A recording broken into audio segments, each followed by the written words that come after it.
अकोला जिल्ह्यातील रस्त्यांची अवस्था आधीच भंगार झालेली असल्यामुळे या भंगार रस्त्यावरून वर्षानुवर्षापासून धावणाऱ्या बहुतांश बसेससुद्धा अत्यंत भंगार अवस्थेत पोहोचल्या असून जवळपास सर्वच बसेसची अत्यंत दुरावस्था झाली आहे। अनेक वर्षापासून नवीन बसेसची आवश्यकता असताना शासनाकडून नवीन बसेस आवश्यक प्रमाणात उपलब्ध करून न दिल्यामुळे कालमर्यादा संपलेल्या भंगार बसेसमधून नागरिकांना आपला जीव मुठीत धरून नाईलाजास्तव प्रवास करावा लागत आहे। ह्या भंगार गाड्या रस्त्यावर कित्येकदा बंद पडत असून प्रवाशांना नाहक हेलपाटेसुद्धा सहन करावे लागतात।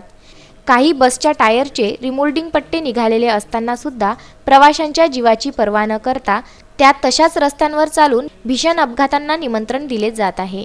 तेल्हारा आणि अकोट या आगारात भंगार बसेसची संख्या सर्वात जास्त असल्याचे कळते। तेल्हारा येथील आगारात मागील 8 वर्षापासून बॉडी फिटर आणि वेल्डर नाहीत, हेड मेकॅनिक आणि तज्ज्ञ यांत्रिक सुद्धा कमी आहेत। आवश्यक असलेल्या प्रमाणात साहित्य सुद्धा मिळत नसल्याची माहिती मिळत आहे। बस भंगार होण्याचं मुख्य कारण भंगार रस्ते आहेत। एकंदरीत मागील काही वर्षापासून एसटी महामंडळाच्या गाड्यांचा बट्ट्याबोळ झाला असून गाड्यांची भंगार अवस्था पाहता आता विचारत आहे। शासनाने त्वरित निर्णय घेऊन भंगार एसटी बसेसच्या जागी नवीन एसटी बसेस उपलब्ध करून द्याव्यात अशी मागणी नागरिकांमधून समोर येत आहे। गुरुदेव इसमोरे, विदर्भ न्यूज, तेल्हारा।